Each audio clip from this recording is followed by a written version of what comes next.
Binomial theorem के ऊपर जो जो कंटेंट लास्ट क्लास में हुआ उसके ऊपर बेस्ड क्वेश्चंस। ठीक है, तो पहले क्वेश्चन से शुरू करता हूँ।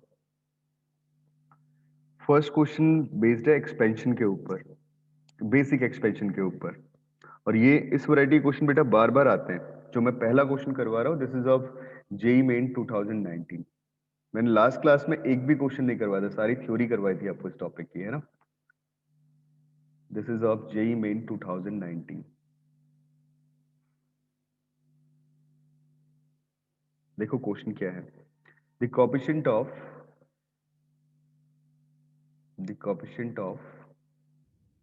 x to the power 18। Good evening sir. Good evening बेटा। in the expansion of, yeah sorry, in the product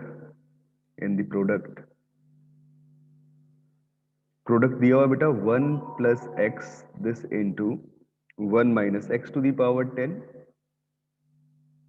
and last term दी हुई 1 plus x square it's whole power 9। ठीक है, it's whole power 9। This is option है। पहला option है अपने पास 84, दूसरा ऑप्शन है -84, तीसरा ऑप्शन है -126 एंड फोर्थ ऑप्शन है 126। So which of the following is correct option? Yes, बताइए। आई थिंक होना चाहिए। अब पहले तो समझ नहीं आ रहा होगा तीन तीन एक्सपेंशन कैसे करें, बट अगर तुम क्लब कर सकते हो ना टर्म्स को तो फिर मजा आ जाएगा। मतलब तब कुछ सोचा जा सकता है अगर तुम टर्म्स को क्लब कर पा रहे हो तो।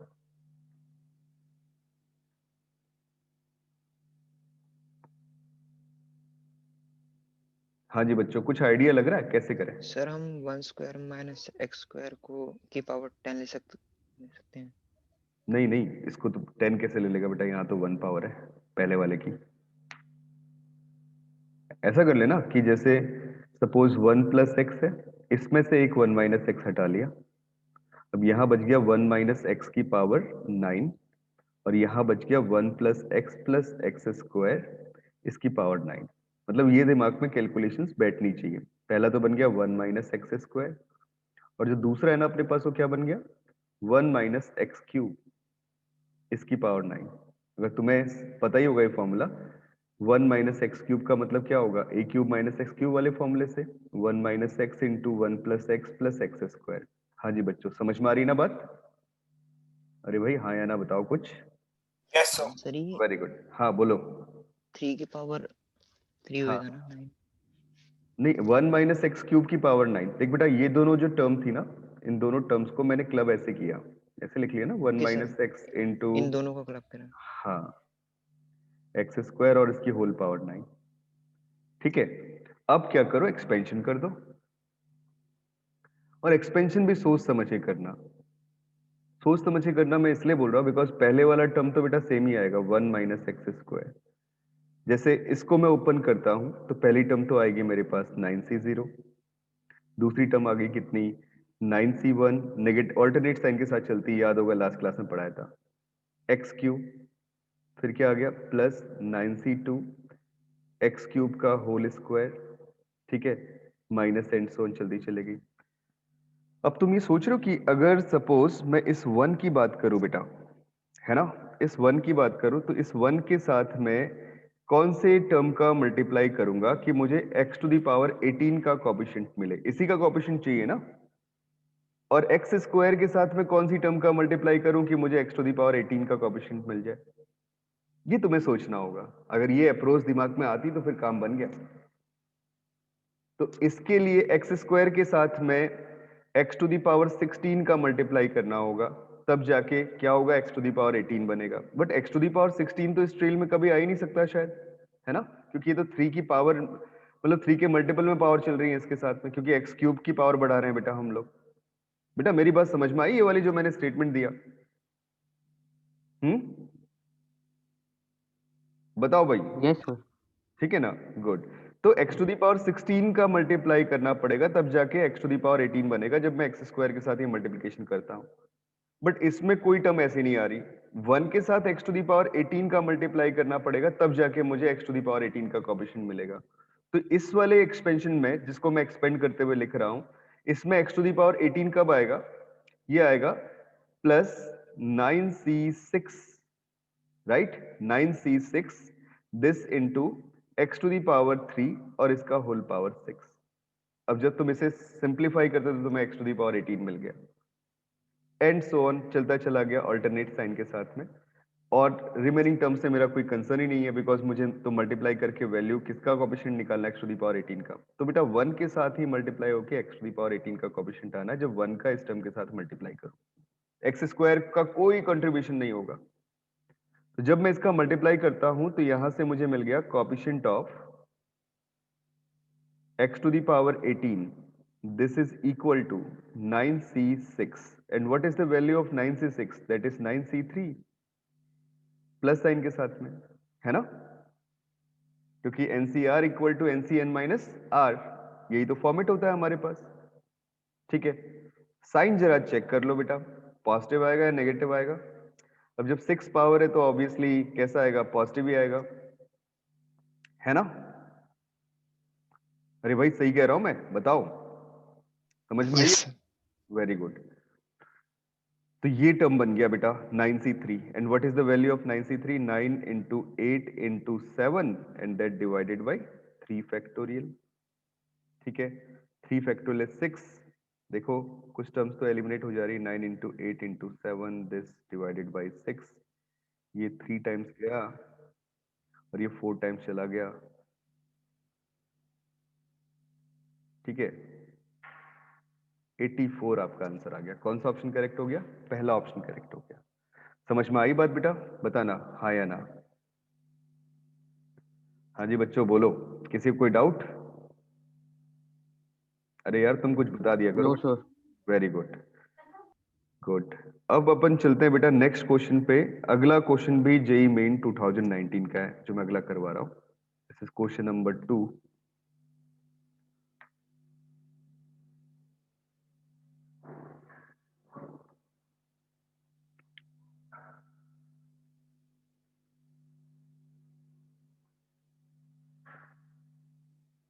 थोड़ा चाहूंगा ना कि थोड़ा आंसर देने की कोशिश करो, ठीक है? बोलता क्या है, if the coefficient of x square and x cube, ठीक है, are both zero in the expansion, are both zero in the expansion of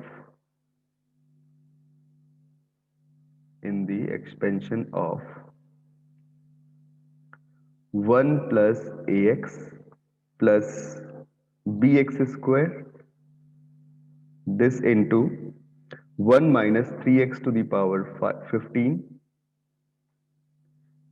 in powers of x, in powers of x, right, in powers of x. Then the ordered pair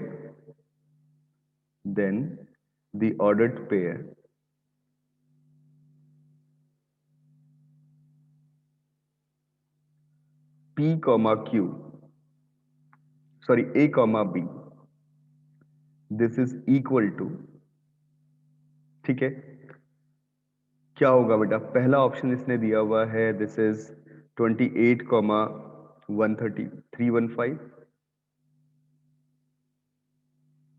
315। Second option जो अपने पास है वो दिया हुआ है -21 comma 714। Third option दिया हुआ है 28 कॉमा 861, और चौथा ऑप्शन जो अपने पास है लास्ट, ये दिया हुआ है -54 कॉमा 350।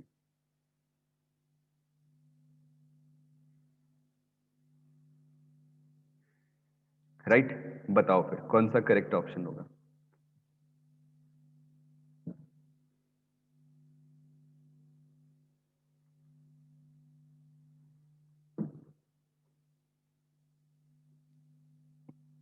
यस,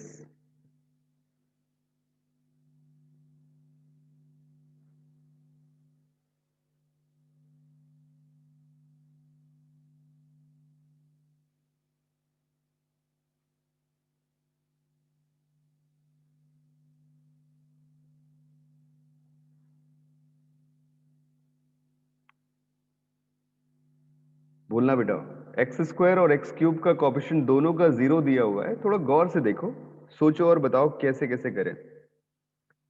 मैं एक काम कर रहा हूं कि मैं सेकंड वाले एक्सप्रेशन को एक्सपेंड करके लिखता हूं। पहला तो मुझे मिला 1 plus a x plus b x square, और दूसरा ये ओपन किया तो कितना मिल गया 1 माइनस, मतलब 15c01 होता है, तो वैसे ही लिख लो कोई बात नहीं, minus 15c1 this into 3x plus 15c2 this into 3x square, ठीक है, और minus 15c3 this into 3x, अच्छा यहाँ पे होल स्क्वायर है, 3x to the power 3 plus and so on. देखो इसके बाद की टर्म्स की जरूरत नहीं है, बिकॉज हमें कोएफिशिएंट किस किस के चाहिए, एक्स स्क्वायर के और एक्स क्यूब के। अब तुम्हें सोचना है कि एक्स स्क्वायर का कोएफिशिएंट कब कब मिलेगा। सबसे पहले तो इसे सोचो बेटा, तो एक्स स्क्वायर का कोएफिशिएंट कब कब मिलेगा, जब ये एक्स स्क्वायर वाली टर्म 15c0 के साथ मल्टीप्लाई हो जाए तो एक्स स्क्वायर मिलेगा। और कब मिल सकता है, जब ये सॉरी ax वाली टर्म 15c1 3x के साथ मल्टीप्लाई हो जाए, 3x इंटू एक्स कितना हो जाएगा, एक्स स्क्वायर हो जाएगा ना यहाँ पे भी। और दूसरी कहानी कि एक्स क्यूब कब मिल सकता है, तो एक्स क्यूब मिलने के लिए तो क्या करना पड़ेगा अपने को, थोड़ा गौर से देखो, क्या इसके अलावा कोई और तरीका है एक्स स्क्वायर का कोएफिशिएंट पाने का? बिल्कुल ये भी है, इन तीनों का मल्टीप्लाई कर दे तो भी एक्स स्क्वायर हो जाएगा इन दोनों का, ठीक है। ये तो मैंने देखे बेटा एक्स स्क्वायर के कोएफिशिएंट के लिए।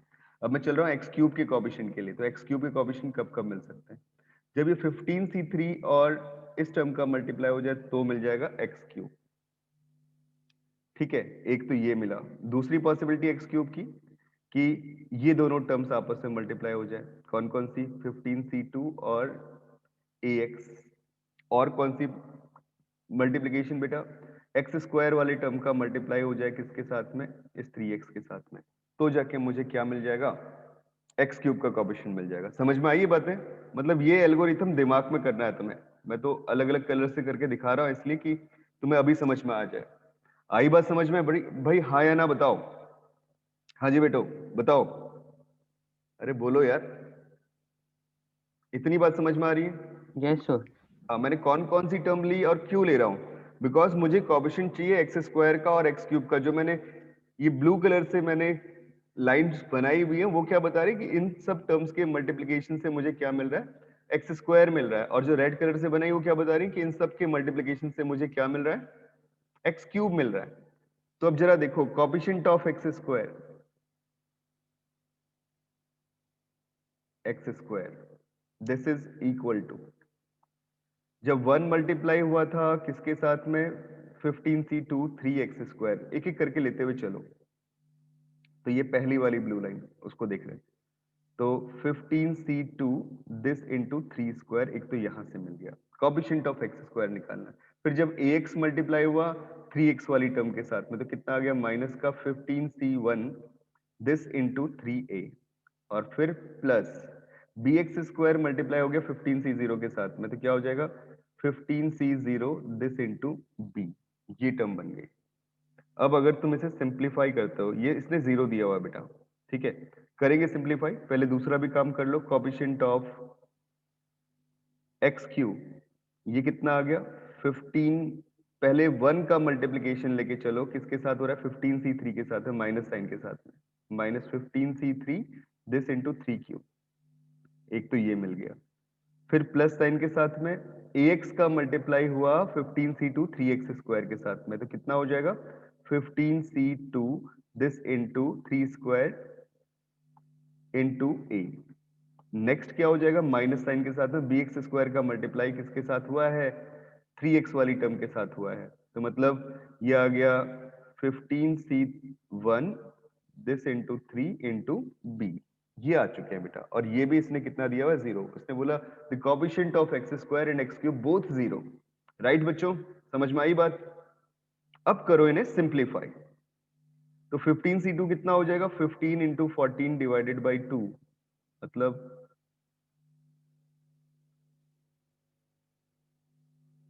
ये आ गया आपका 105 इंटू 9 माइनस, देखना यहां से कितना मिल रहा है, ये आ रहा है 15 into 3 this into a plus b this is equal to 0।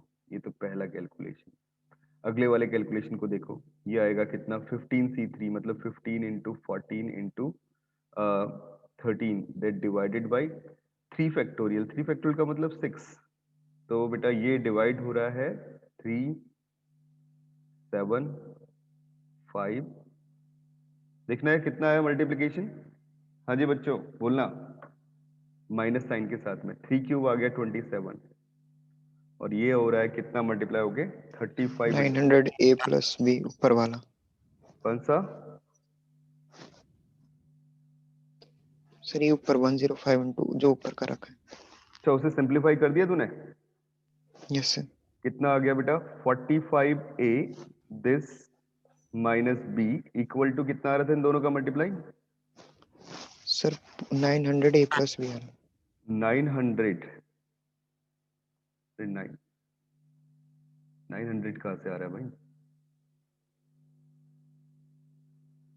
Sir 945। वो टोटल बता रहा है, टोटल बता रहा है 900 उसको माइनस करके कुछ बता रहा था, पर वैसे तो 945 ही आएगा। 945 ही आ रहा है। चलो और दूसरी वाली क्वेश्चन से क्या आ रहा है? पूरा सिंप्लीफाई करके किसी ने किया?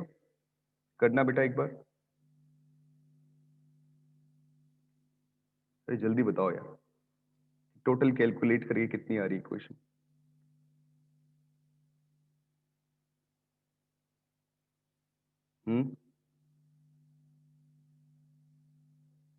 मैं लिख दूं डायरेक्टली माइनस, ये जो बन रहा है ना बेटा, ये अल्टीमेटली इक्वेशन जो बन जाएगा वो ऐसा बन जाएगा 63a minus 3b equal to 819। मतलब ये कैलकुलेशन वाला पार्ट है, तुम कर सकते हो फर्स्ट इक्वेशन और सेकंड इक्वेशन। ठीक है, इन दोनों को सॉल्व करना है बस। ठीक है, दोनों को सॉल्व कर लेते हैं तो इन दोनों से a और b की वैल्यूज मिल जाएंगी। तो first and second together implies आपके पास a की वैल्यू मिलेगी 28 और b की वैल्यू मिलेगी कितनी 315। तो कौन सा ऑप्शन करेक्ट हो रहा है? पहला ऑप्शन करेक्ट हो रहा है। मतलब कैलकुलेशन का जो इंपॉर्टेंट पार्ट था वो ये था कि कोएफिशिएंट ढूंढते कैसे हैं। अब समझ में आ रहा है कैसे ढूंढ रहे हैं? ये वाली कैलकुलेशन तो अपन कर ही लेंगे जो फर्स्ट इक्वेशन और सेकंड इक्वेशन निकाली। ठीक है बच्चों, समझे ना सब लोग? Yes sir. Very good. अब अगला क्वेश्चन है फिर से जेई मेंस 19 का। तुम सोच रहे होंगे सर ये जेई मेंस 19 के इतने क्वेश्चंस कैसे मिल रहे हैं? बेटा सेट 6 होते हैं, पता है ना सबको? तो 6 सेट के ये क्वेश्चंस हैं, इवनिंग और मॉर्निंग शिफ्ट के। तो ये अगला क्वेश्चन देखो, question number 3 that is of JEE Main 2019। इस क्वेश्चन में क्या बोल रहा है देखना। बोलता है the term independent of x, the term independent of x,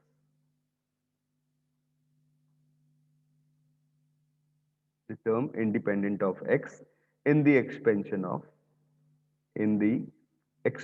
of 1 by 60, 1 upon 60 this minus x to the power 8 upon 81, right? This into 2x square this minus 3 upon x square and its whole power 6. This is options है अपने पास। पहला option है -72,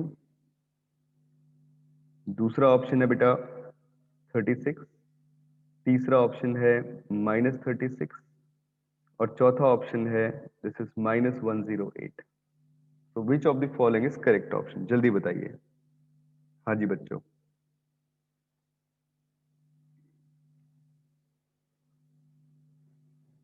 क्या लगता है तुम्हें?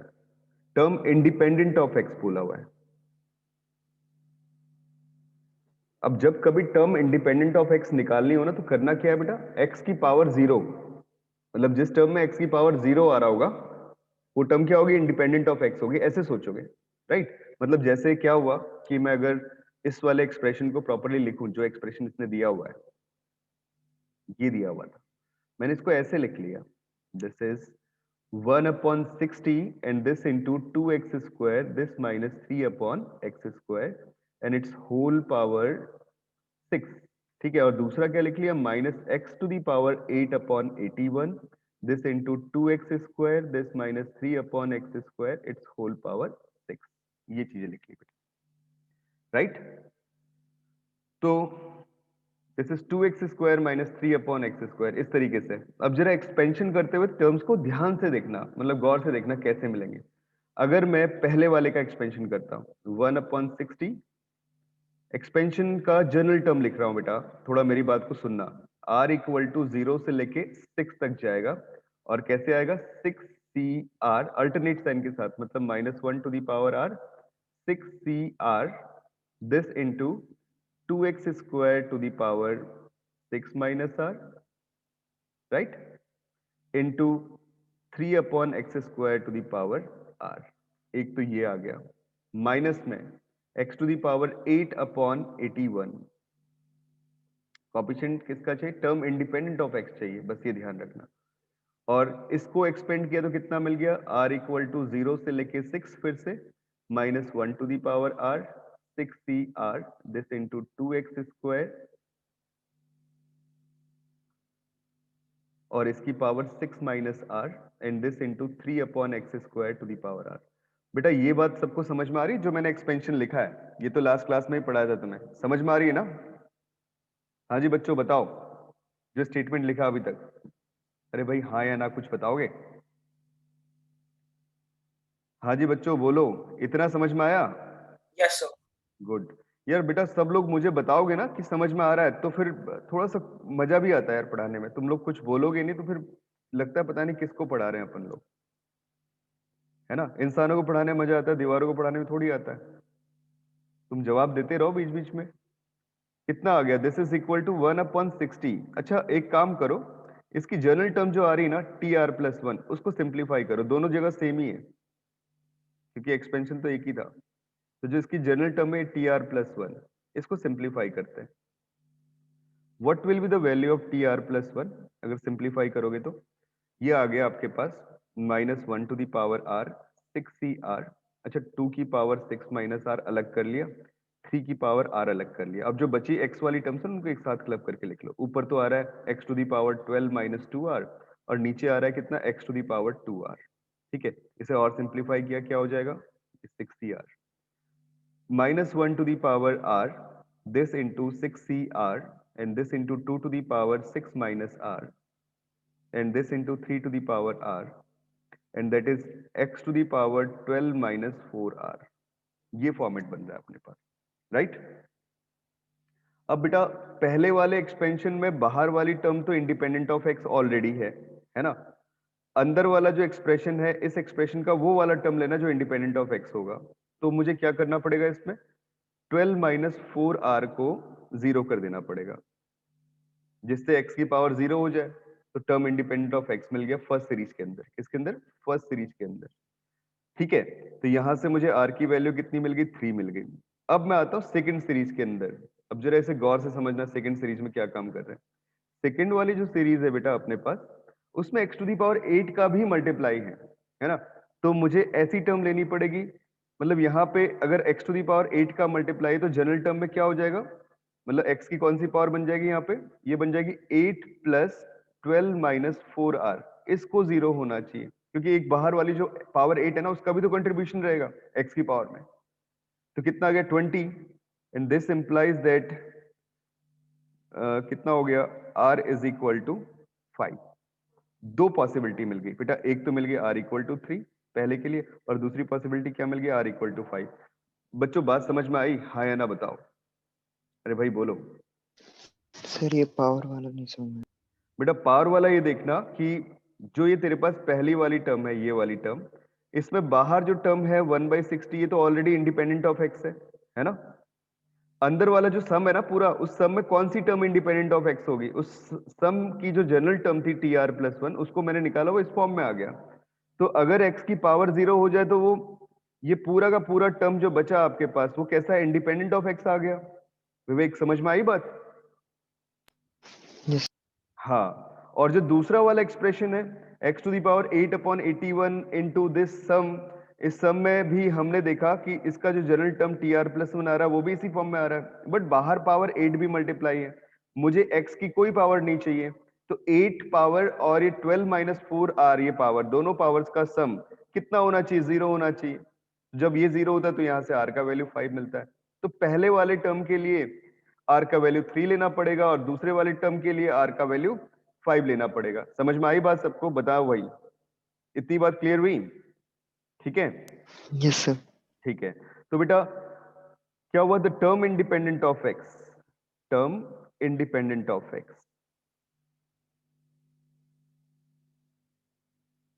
तो कभी भी टर्म इंडिपेंडेंट ऑफ x निकालना है तो करना क्या होगा, उस x की पावर को 0 कर देंगे और उसके लिए जो r की वैल्यू मिलेगी वो वाली टर्म ले लेंगे बेटा।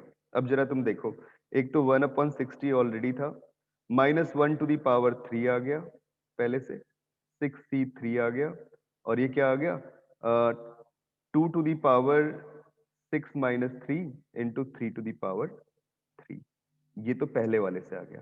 प्लस अब आ जाओ दूसरे वाले से, प्लस नहीं, बाहर तो माइनस का 1/81 है ही। अंदर से टर्म देखना, r = 5 रख रहा हूं बेटा, तो जब मैंने r = 5 रखा तो टर्म क्या मिल गई, ये मिल गई -1 to the power 5 this into 6c5 and this into 2 to the power 6 - 5 and this into 3 to the power 5। बस यही टर्म बचेगी और तो कुछ नहीं बचा अपने पास। आई बात सबको समझ में? इन दोनों को सिंप्लीफाई कर लेते हैं। तो जब अपन इसको सिंप्लीफाई करते हैं तो पहले से आया 1/16, सॉरी 1/16, -1 का क्यूब आ गया माइनस साइन, 63 का value 6 into 5 into 4 this divided bye 3 factorial, मतलब 6। ये दोनों सो 60 होगा 1/60। अच्छा 16 नहीं 60 था, ओके 1/60, ठीक है। और फिर क्या आ रहा है, 2 टू दी पावर 6 - 3 मतलब 2 क्यूब बच गया, 2 क्यूब का वैल्यू हो गया 8 और 3 क्यूब आ गया 27, ठीक है। ऐसे कर लेते हैं, माइनस ये 1/81 का मतलब क्या है बेटा, 3 टू दी पावर 4 है ना, मैंने जानबूझ के लिखा है ऐसे, और ये -1 to the power 5 minus sign के साथ प्लस आ गया। 65 का मतलब कितना, 61 के इक्वल, उसका वैल्यू कितना आ गया, 6 आ गया, इनटू 2 टू दी पावर 6 - 5 मतलब कितना हो गया 2, और 3 टू दी पावर 5 ये है, तो एक ये 3 टू दी पावर 5 और 3 to the power 4 cancel out, सिर्फ 3 बच गया ऊपर। अब कर लो इन सारी टर्म्स को सिंप्लीफाई, ठीक है। ये आया 20, 20 3 जा 60 और ये, ठीक है, माइनस का 72 और यहां से कितना आ रहा है 36, मतलब कितना हो गया,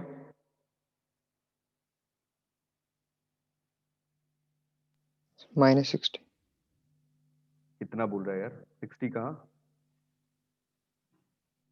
क्या कैसी कैलकुलेशन कर रहे हो तुम आज? -36 हुआ नहीं, और ये -36 हुआ, और कौन सा ऑप्शन करेक्ट हो गया अपने पास, थर्ड ऑप्शन करेक्ट हो गया। समझ में आया कैसे कैलकुलेशन की अब? Yes sir, -36। हाँ, ओके, चलते हैं बेटा नेक्स्ट क्वेश्चन की तरफ। तो ये तीन वैरायटी के क्वेश्चन करवा चुका हूं तुम्हें। एक तो वो भी बता दिया जिसमें टर्म इंडिपेंडेंट ऑफ एक्स निकालना होता है। इससे पहले वाले क्वेश्चन में बेटा क्या किया था, यहाँ पे जब हम दो टर्म्स का मल्टीप्लाई करते हैं कोएफिशिएंट निकालना, दो सीरीज का मल्टीप्लाई करते हुए कोएफिशिएंट निकालना, ये काम किया। अब बढ़ते हैं आगे, ठीक है। अब बड़ा इंटरेस्टिंग अगला क्वेश्चन देखो, इस क्वेश्चन में क्या बोल रहा है। ये वाला क्वेश्चन भी जेईई मेन 19 का है, थोड़ा लॉजिकल है। Question number 4,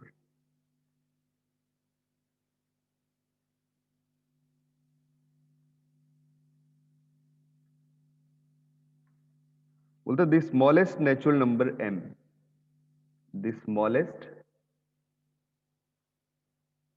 natural number n such that the coefficient of x, such that the coefficient of x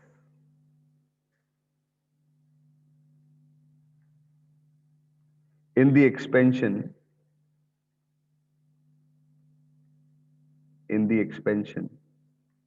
expansion दिया हुआ बेटा x² + 1/x² to the power n, इसके एक्सपेंशन में इज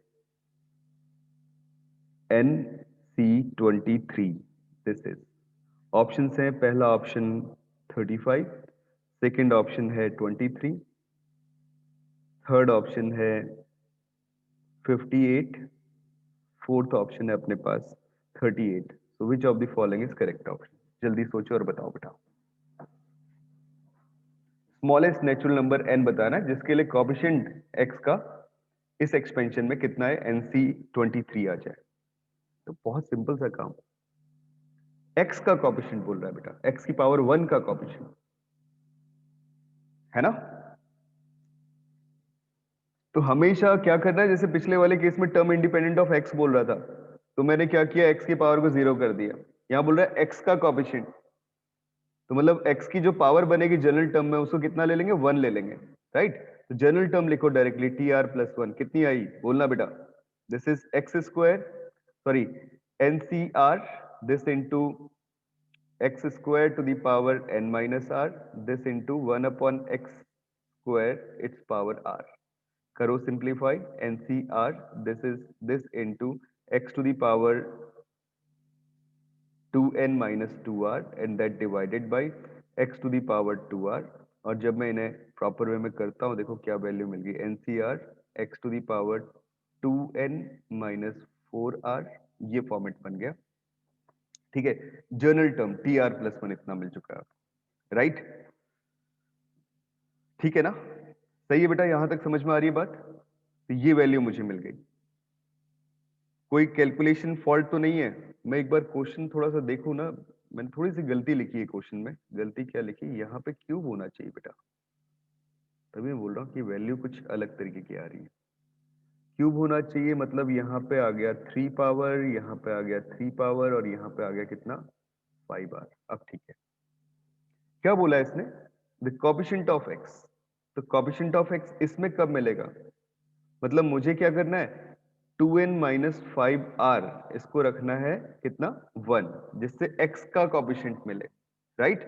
मतलब जनरल टर्म कौन सी बने, जहां पे x की पावर 1 आए। तो ये 1 रखा तो क्या वैल्यू हो जाएगी, दिस इज, एक तो इक्वेशन ये मिली 2n minus 5r equal to 1, right. Coefficient find out करने के लिए काम कर रहे हैं बेटा। और इस वाली टर्म का कोएफिशिएंट जो आ रहा है NCR आ रहा है ना, वो NCR इसने किसके इक्वल दिया हुआ है, NC23 के इक्वल दिया है। बच्चों मेरी बात समझ में आ रही है, बताओ। NCR इक्वल टू NC23 दिया हुआ है, तो भाई क्या समझ में आया यहाँ से, NCR इक्वल टू NC23। हाँ जी बच्चों बोलना, यहाँ से ये समझ में आया कि एक तो कहानी ये वाली बन रही है और दूसरी कहानी ये वाली बन रही है। ये जो स्टेटमेंट है ये बता रहा है आपको 2n is equal to 1 plus 5r, ये बता रहा है। और यहां से पता क्या चल रहा है, r इक्वल टू 23, ये पता चल रहा है। NCR NC23 के इक्वल तभी तो होगा जब r किसके इक्वल आ जाए, 23 के इक्वल आ जाए, ठीक है।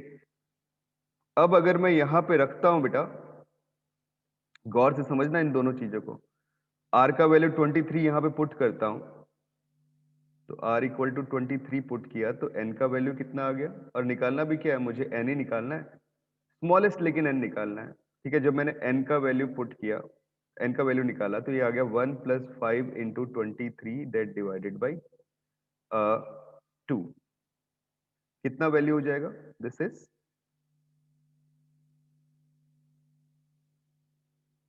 115 और प्लस 1 मतलब 116 दैट डिवाइडेड बाई 2, तो ये आ गया 58।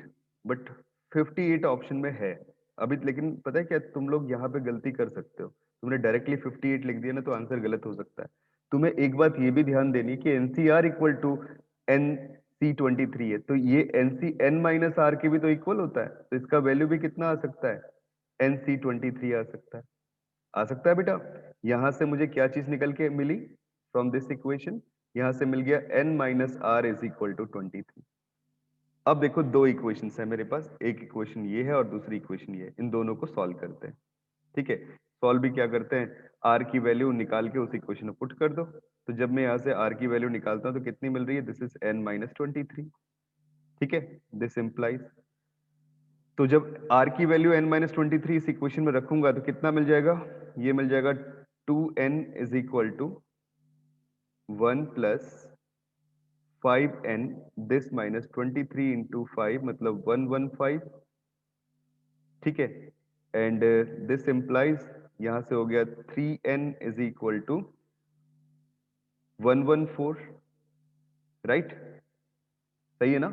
और इधर से मुझे क्या वैल्यू मिल रही है, यहां से मिल रहा है n equal to 114 that divided by 3। देखना कितना आ रहा है, 38। तो दो पॉसिबिलिटीज थी n की वैल्यू की, एक तो 58 और दूसरी 38। कौन सी स्मॉलेस्ट वैल्यू है, 38। तो कौन सा ऑप्शन करेक्ट हो गया, डी ऑप्शन। ठीक है बच्चों, समझ में आया। हाँ जी बेटा बोलना, जो काम किया कैलकुलेशन क्लियर हुई यहां तक की। अरे यार कुछ बताओ, हाँ या ना। Yes sir. Yes sir. Very good. देख रहे हो गलती क्या हो सकती थी, हम 58 हमें डायरेक्टली मिल रहा था, हम 58 पे क्लिक कर सकते थे, लेकिन हमसे स्मॉलेस्ट नेचुरल नंबर पूछा हुआ है, तो n की स्मॉलेस्ट पॉसिबल वैल्यू देखनी। तो ये NCR इक्वल टू NC3 आया था, तो एक चीज और दिमाग में आनी चाहिए, क्या, n minus r equal to NC3, क्योंकि n माइनस आर के लिए तो स्मॉलेस्ट मिल सकता है ना। बढ़े आगे नेक्स्ट क्वेश्चन की तरफ। अगला क्वेश्चन है क्वेश्चन नंबर 5।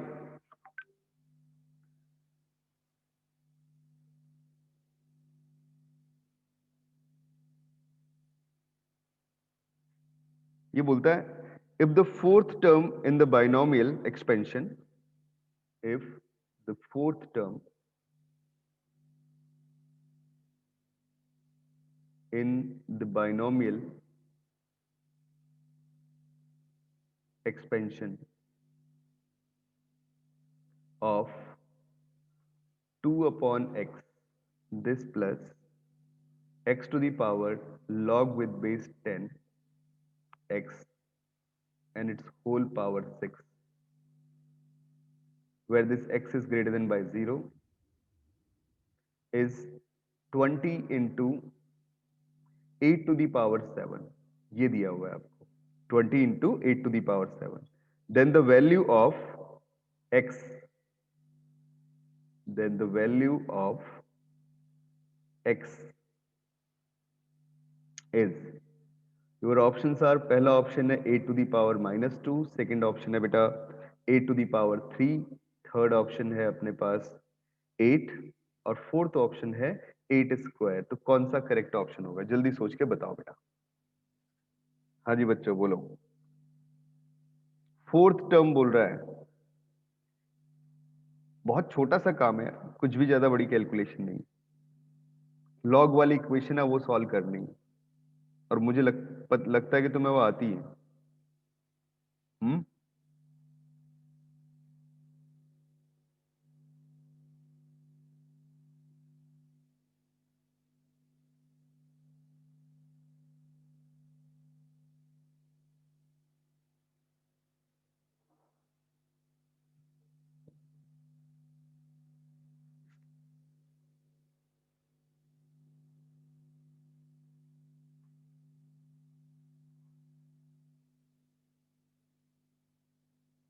कुछ हो रहा है। पहले तो फोर्थ टर्म निकालो, दिस इज T4। T4 का मतलब क्या हो गया, T3 प्लस 1 लिख सकते हैं, और T3 प्लस 1 का वैल्यू कितना आ गया, दिस इज 6C3, क्योंकि मैक्सिमम पावर 6 है यहाँ पे, 6C3, this is 2 upon x to the power 6 minus 3, this into x to the power log with base 10x and its whole power 3। ये value अपने पास आ रही, ठीक है। And this is equal to 6C3 and this is 2Q, और यहां से तो आ गया x की पावर log with base 10x into 3, और दूसरा टर्म क्या मिल गया, थोड़ा गौर से देखना, this is divided by x to the power 3। ये फॉर्मेट बन गया। इसको भी और सिंप्लीफाई कर लो बेटा, ये आ जाएगा 6C3 into 2Q, this into x to the power 3 log with base 10x। And अच्छा, लॉग विद बेस 10x को ऐसे लिख सकते हैं ना, 1/3 log with base 2x। Log वाली प्रॉपर्टी मैंने तुम्हें पढ़ाया था, है ना। बेस जो है उसका पावर, ये 10 है या, अच्छा 10 दिया हुआ है, गलत दिया हुआ बेटा, नहीं तो क्वेश्चन का आंसर बनेगा ही नहीं कोई। इसे लिखो तुम 8, ठीक है, मैंने कुछ गलत लिखा था यहाँ पे, 8 लिखो, ठीक है। अब तो सिंपली हो गया, कितना, 3 इंटू 1/3 लॉग बेस 2x, और माइनस में कितना, x की पावर 3 नीचे था तो 3 आ गया, 3 से 3 कैंसिल आउट हो गया और अल्टीमेटली मेरे पास वैल्यू आ गई 6c3 this into 2 cube and this into x to the power log with base 2x this minus 3, ये वैल्यू आ रही है। बोलता fourth term in this expansion is 20 into 8 to the power 7, चलो रख देते हैं 20 इंटू 8 टू द पावर 7 और राइट साइड वाली टर्म को सिंप्लीफाई करते हैं, क्या क्या कुछ एलिमिनेट हो रहा है क्या देखते हैं इसे।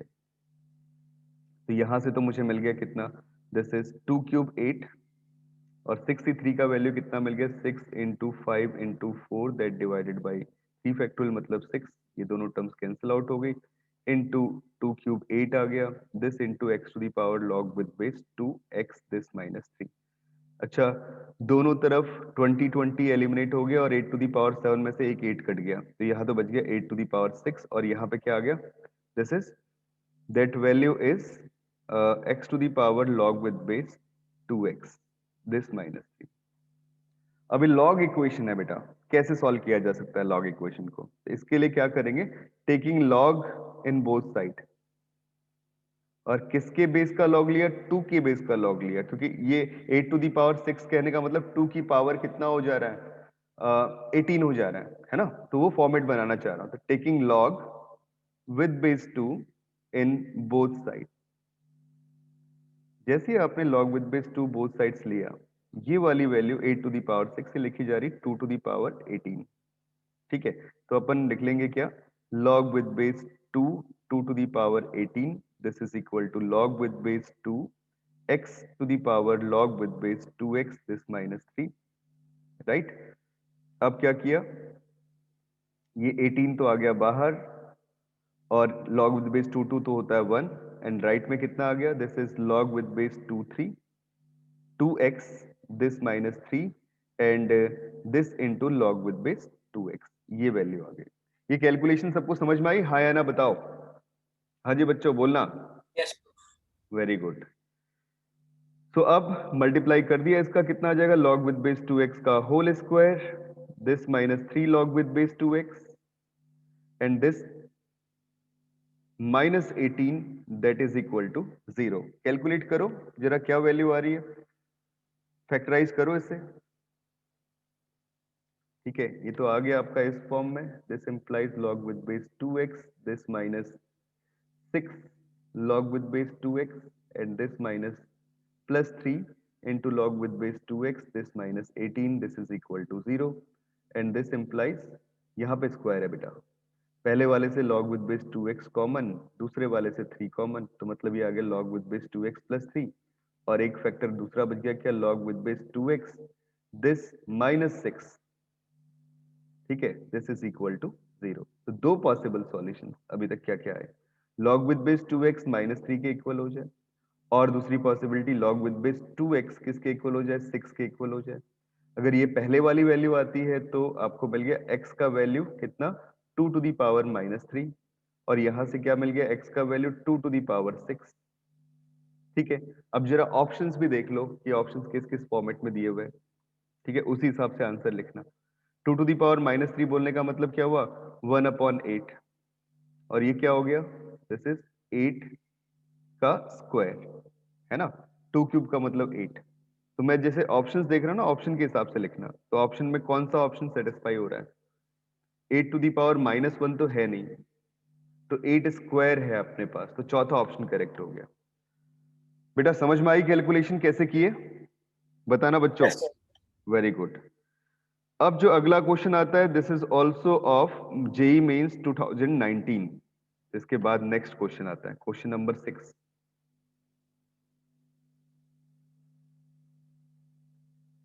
मतलब बहुत सारी थ्योरी पढ़ ली है, अब क्वेश्चंस लगाए जाए कुछ, मैंने अभी मेन के लिए बेटा, एडवांस के नहीं लिए, JEE Mains 2019। If the three consecutive coefficients, ये एनसीईआरटी टाइप क्वेश्चन है, एनसीईआरटी की बुक में भी होगा बेटा, ठीक है। इफ द थ्री कॉन्सिक्यूटिव, बस डेटा थोड़ा चेंज है वहां पे, consecutive coefficients of binomial expansion 1 plus x to the power n, ठीक है, आर इन द रेशियो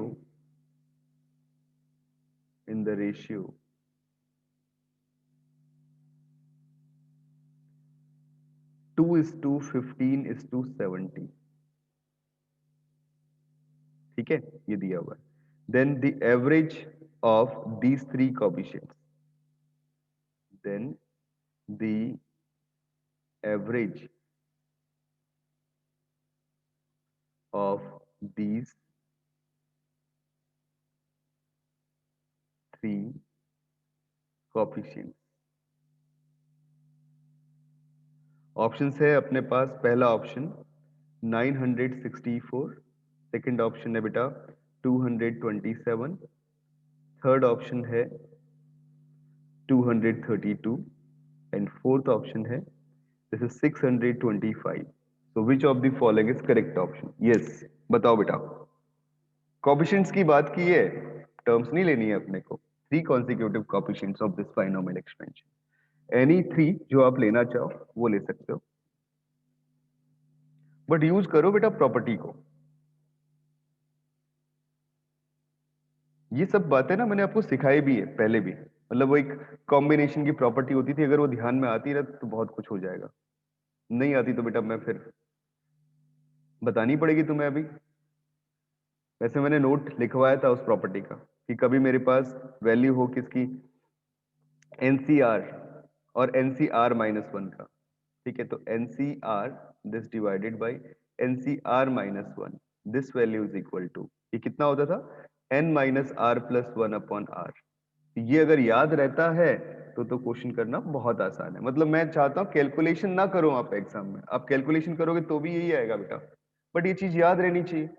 क्यों किया मैंने इस वाले कंसेप्ट का यूज, बिकॉज उसने बोला तीन कॉन्सिक्यूटिव कोएफिशिएंट्स देखने हैं, तो कौन कौन से हैं? पहला ले लिया सपोज NCR-1, दूसरा क्या ले लिया बेटा NCR, तीसरा क्या ले लिया NCR+1। इन तीन कॉन्सिक्यूटिव कोएफिशिएंट का रेशियो दिया हुआ है 2:15:70। मतलब क्या हो गया कि अगर मैं लिखता हूं NCR/NCR-1 तो ये मुझे वैल्यू देता है कितना, 15/2। मतलब अल्टीमेटली मेरे पास कितना आ गया, n-r+1/r, this is equal to 15/2। एक इक्वेशन तो ये आ गई, कितना आसान हो गया ना क्वेश्चन। और दूसरी इक्वेशन कौन सी बन गई, NCR+1 this divided bye NCR। तो बेटा यहाँ पे r जो है ना वो r+1 से चेंज हुआ है, तो बस उसका भी यूज कर लो। क्या बन जाएगा, n-r+1 this+1 this divided by r+1 and this is equal to 15/2, sorry 17/15, 70/15। दूसरी इक्वेशन मुझे मिल गई। जब अपन फर्स्ट इक्वेशन को सिंप्लीफाई करते हैं तो देखना क्या मिलेगा, this is 2n -17r this plus 2 this is equal to 0। ये तो बन गई फर्स्ट इक्वेशन, और दूसरी इक्वेशन क्या बन गई, ये -17r है। यहां से मिल जाएगा, ये 1 से 1 कैंसिल आउट, n-r ऊपर नीचे r+1 मतलब 15n, ठीक है 15n। और अच्छा इसको थोड़ा सा और एलिमिनेट कर ही दे, हो रहा है कुछ, हाँ 14 और 3 है ना, अब कर लो 3n -3r यहाँ से और 14r उधर लेके चले गए तो कितना हो जाएगा 17r। तो ये आ गया बेटा 3n -17r this -14 equal to 0। ये तो बन गई आपकी सेकंड इक्वेशन। तो ये दो इक्वेशंस आ चुकी हैं, इन दोनों को सॉल्व करना है, ठीक है। मैं ये काम तो तुम्हारे भरोसे छोड़ सकता हूँ यार, दो लीनियर इक्वेशन सॉल्व करना तो जानते हो, ठीक है। कोई करना जल्दी से, कितना वैल्यू आ रहा है दोनों को सॉल्व करके,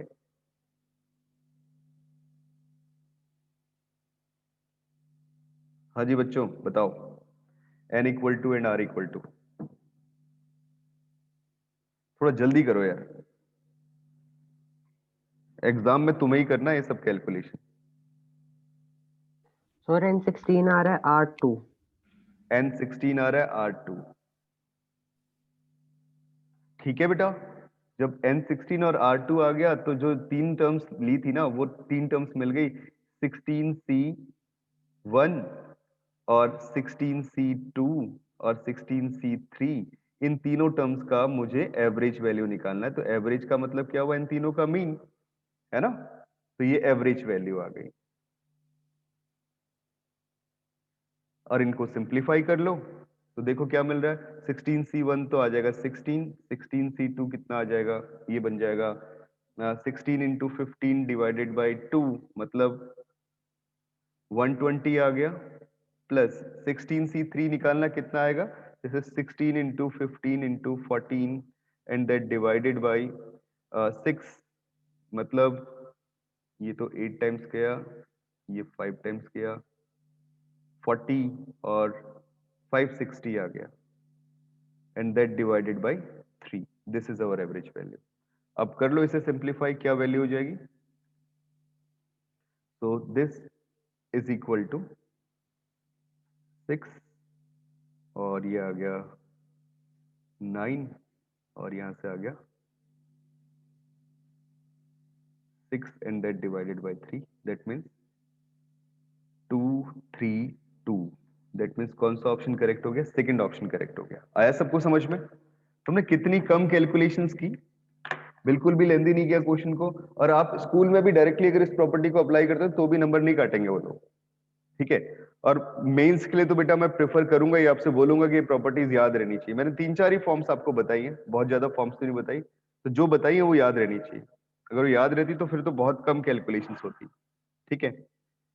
चलते हैं फिर नेक्स्ट क्वेश्चन की तरफ, और अगला क्वेश्चन है जेई मेंस 16 का, 2016 का। बच्चों यहां तक समझ में आई बातें, अरे भाई बोलो। Yes, sir. Very good, Yes, sir. Very good बेटा।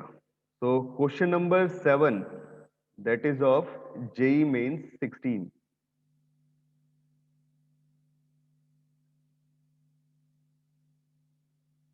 This is also good question, logical है, सोचना होगा सही से। इस पर दिया क्या है, बोलता है कि let m be the smallest positive integer, let m be the smallest positive integer such that the coefficient of x square in the expansion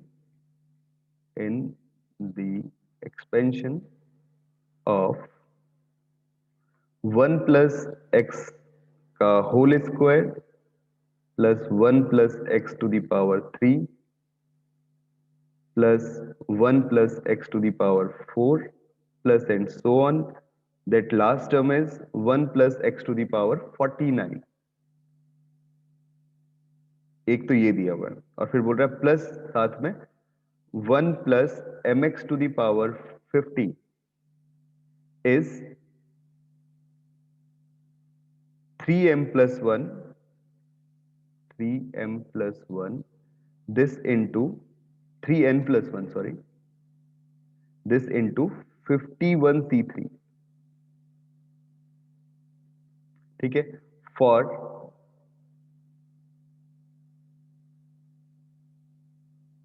some positive integer n, ठीक है। दिस इज ऑप्शंस दिए हैं, पहला option 16, second option 5, third option 21, fourth option 11। तो कौन सा correct option होगा बताइए बेटा। m be the smallest positive integer such that the coefficient of x square in this expansion, इस पूरे एक्सपेंशन में किसके इक्वल आ रहा है, 3n plus 1, मतलब ऐसा नंबर जिसको हम 3 से डिवाइड करें तो रिमाइंडर 1 दे रहा है, वो 51c3 का मल्टीपल होना चाहिए। इसके कहने का मतलब ये है बेटा। तो अगर आप समझ पा रहे तो मुझे बताओ कैसे करना चाहिए। हाँ जी बच्चों बोलना, किसकी बात कर रहे हैं, कोएफिशिएंट ऑफ एक्स स्क्वायर की बात कर रहे हैं। कैसे करें, अब हर टर्म का एक्सपेंशन करना तो गलत रहेगा ना, बट आपको इनिशियल की जो टर्म्स है ना वो कुछ फॉर्मेट बनाती हुई दिख रही होंगी, अगर दिखती है तो बताओ क्या बना रही है। हाँ जी बच्चों, सर जीपी जीपी बना रही है, तो जीपी को सिंप्लीफाई कर लो यार, बहुत जल्दी काम हो जाएगा।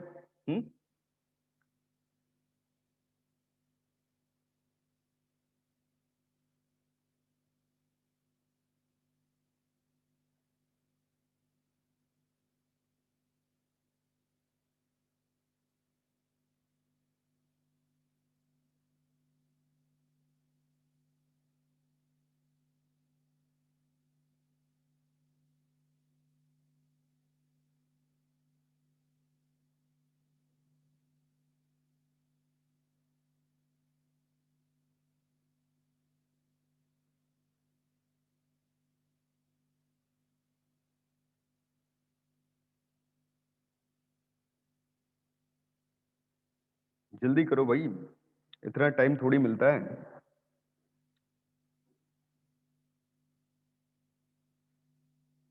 और सारी कहानी चलती है बेटा हिट एंड ट्रायल पे इस टाइप के क्वेश्चन में। पहले तो फॉर्मेट बनाओ, सबसे पहला काम तो वो करो, उसके बाद सोचते हैं आगे कैसे कैसे करेंगे।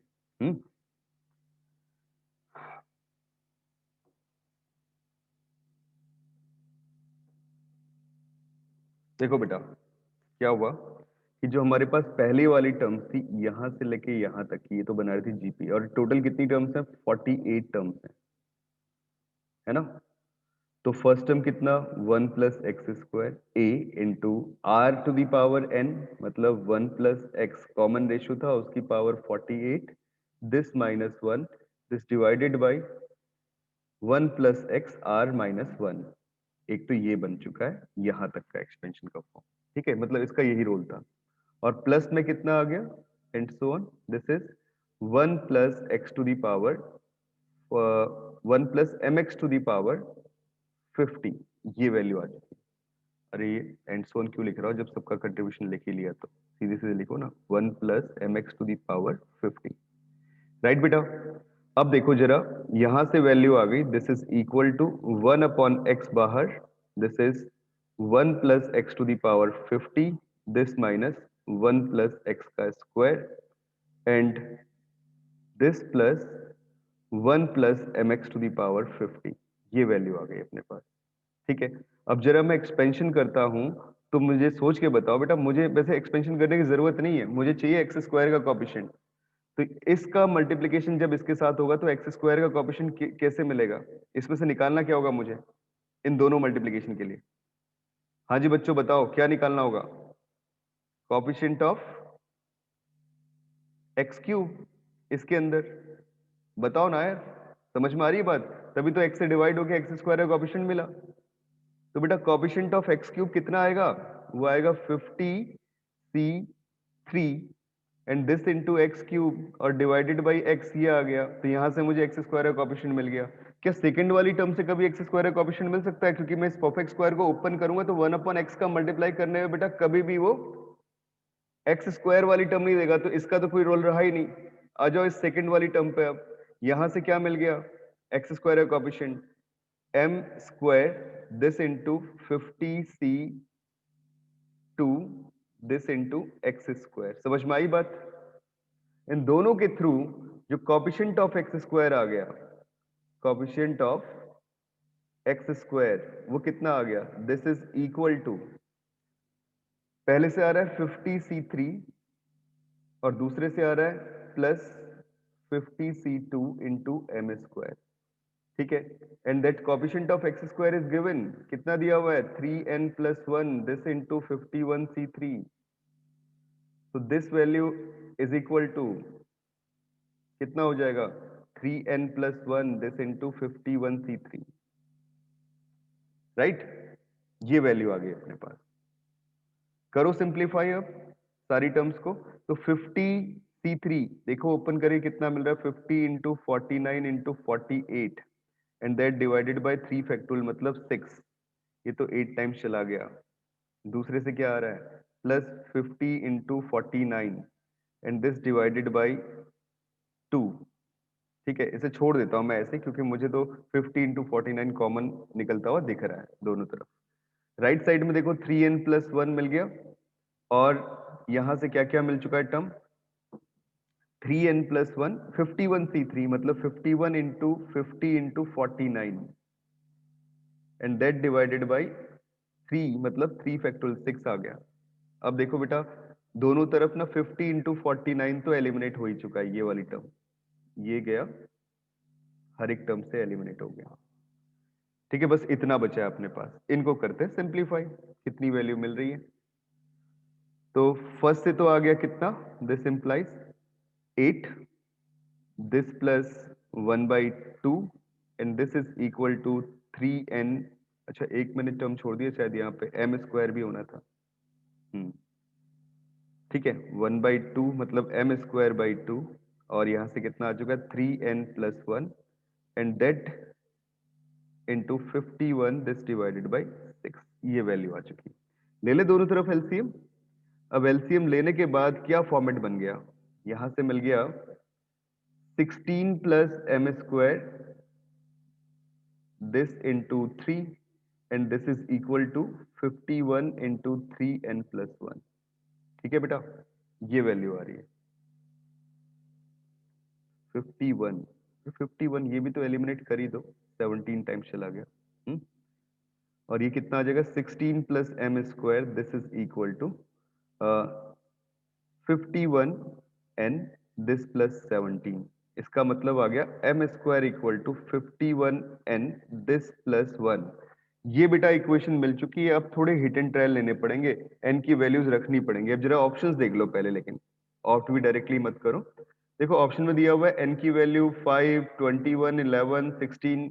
तो स्मॉलेस्ट वैल्यू रख लेते हैं पहले, 5 रख के देखते हैं, उससे थोड़ा आइडिया मिल जाता है क्या होना चाहिए।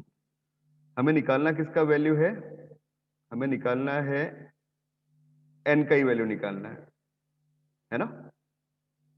M be the smallest positive integer दिया हुआ है। अच्छा ठीक है, एन का वैल्यू निकालना है। ठीक है, तो एन का वैल्यू क्या आएगा, देखो बेटा एन का ऐसा वैल्यू निकालना होगा जिसके लिए जो भी आंसर आपको मिले वो एम स्क्वायर के इक्वल मिले। बट आप सोच रहे होंगे सर एम तो पता ही नहीं है। एम भले ही पता नहीं, लेकिन ये पता है कि राइट वाला जो नंबर है, लेफ्ट वाला जो नंबर है ना, ये परफेक्ट स्क्वायर है। कैसा है, परफेक्ट स्क्वायर है। तो एन की ऐसी वैल्यू रखनी होगी जिसके लिए परफेक्ट स्क्वायर क्वांटिटी ये दे दे। तो अगर मैं n की वैल्यू रखता हूं 5, कितना हो गया यहां से 51 इंटू 5 एंड दिस प्लस 1। ठीक है, तो ये कितना वैल्यू मिल जाएगा, this is equal to 255 plus 1 कितना आ गया 256। और ये वैल्यू किसके इक्वल आ गई, 16 स्क्वायर के इक्वल आ गई। बन गया ना परफेक्ट स्क्वायर। ठीक है ना, आई बात सबको समझ में। तो कौन सा ऑप्शन करेक्ट बेटा, n इक्वल टू 5। तो n इक्वल टू 5 रखने के बाद अपने पास जो वैल्यू है वो किसके इक्वल आ गई, परफेक्ट स्क्वायर के इक्वल आ गई। समझ में आया क्वेश्चन, कैलकुलेशंस और क्वेश्चन। बेटा बताओ, हाँ जी बच्चों बोलना। Yes sir. Good, Yes, sir. Very good. अरे विवेक और आयुष और अभिषेक बेटा समझ में आ रहा है, Yes, Ayush sir. Yes, sir. Very good, yes sir. Very good. ठीक है, अब चलते हैं बेटा नेक्स्ट वैरायटी ऑफ क्वेश्चन पे। ये वाला क्वेश्चन भी जेई मेन 16 का है, जो अगला क्वेश्चन मैं लेने जा रहा हूं।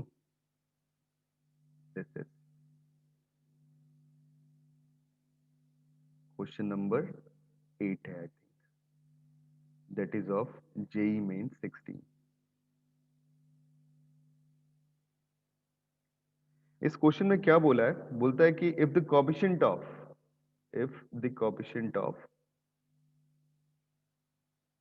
x to the power -2 and x to the power -4 in the expansion of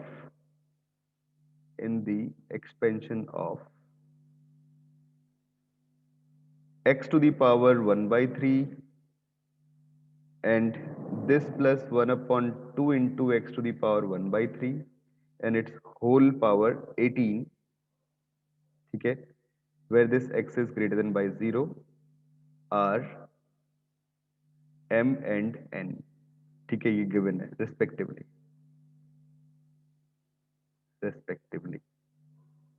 ठीक है, then what will be the value of m upon n।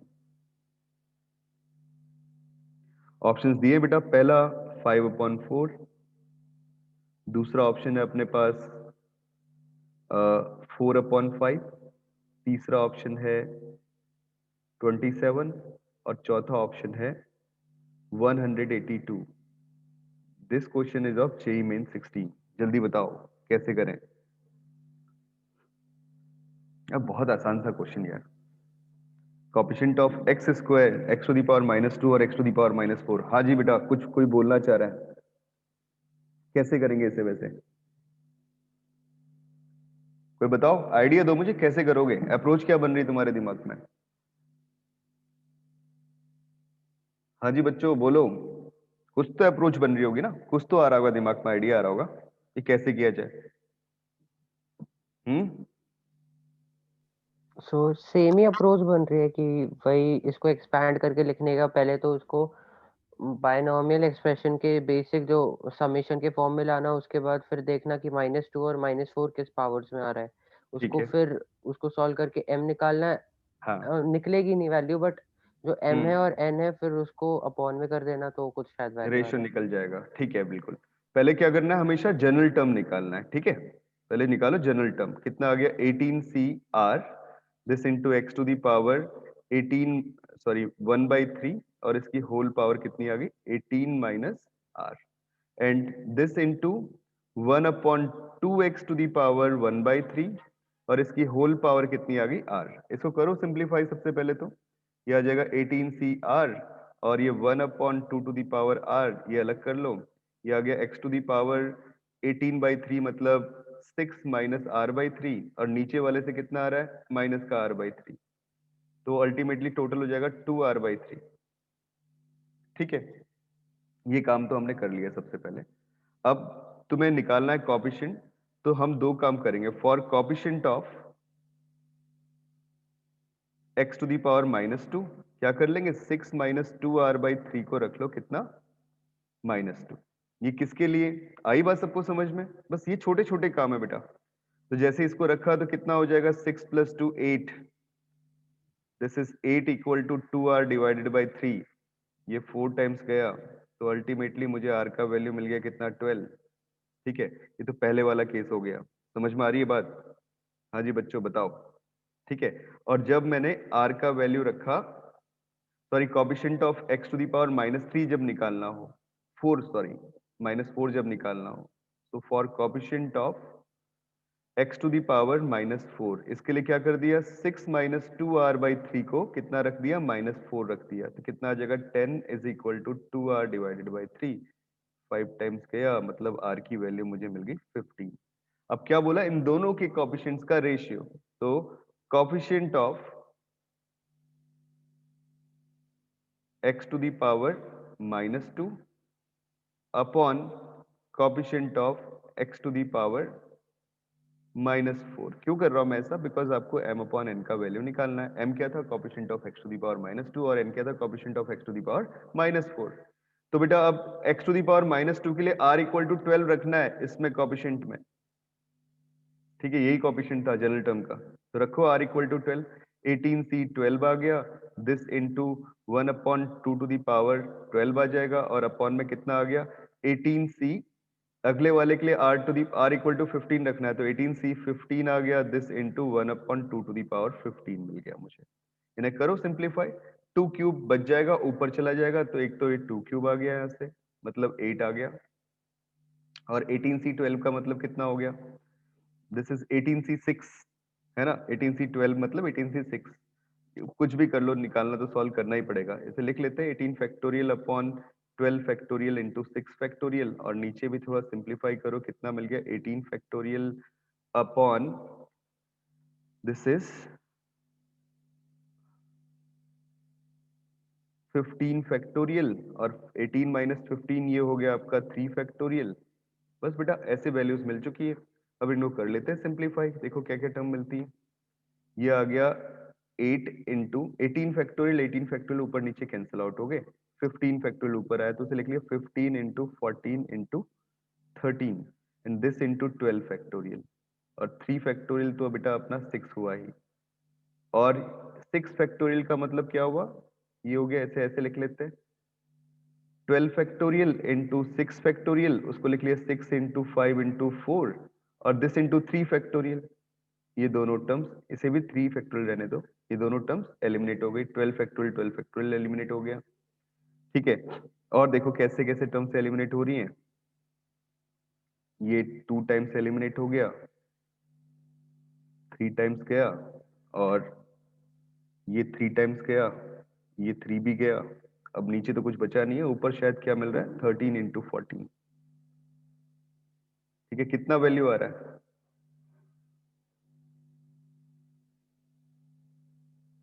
182। देखना बेटा कौन सा option correct, fourth option is correct. आया समझ में सबको? बेसिक कैलकुलेशन थी, बस यही दिखाना चाह रहा था कि कोएफिशिएंट कैसे लिए जाते हैं। ठीक है बच्चों, अरे भाई बताओ, समझे ना सब लोग? Yes sir. Very good. Yes, अब मैंने वेरी गुड बेटा, मैंने लास्ट क्लास में मिडिल टर्म का कंसेप्ट तुम्हें बताया था। अब मिडिल टर्म के ऊपर एक क्वेश्चन बनता है। तो this is question number 10।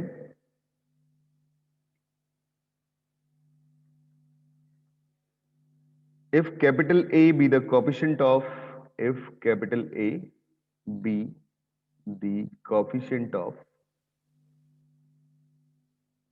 middle term in the expansion of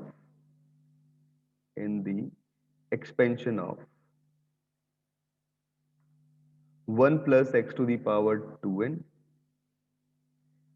and B and C are coefficient of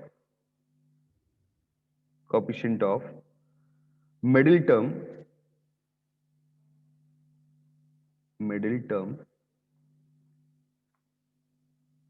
in the expansion of 1 plus x to the power 2n minus 1. ठीक है? Then first option is a plus b, this is equal to 6 c. Second option is b plus c, this is equal to a. Third option is c plus a, this is equal to b. And fourth option is a plus b plus c, this is equal to 0. So which of the following is correct option? Yes, बताओ बेटा।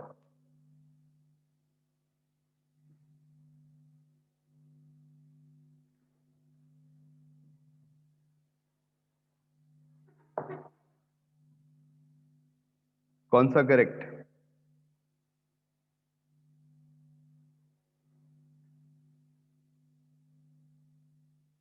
मैंने बताया था तुम्हें middle term कैसे देखते हैं।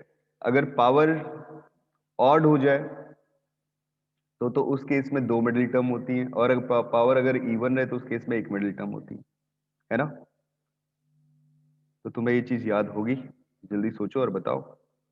तो अगर मैं बोलूं 1 plus x to the power 2n, ये मेरे पास है, तो इसके लिए जो मिडिल टर्म आएगी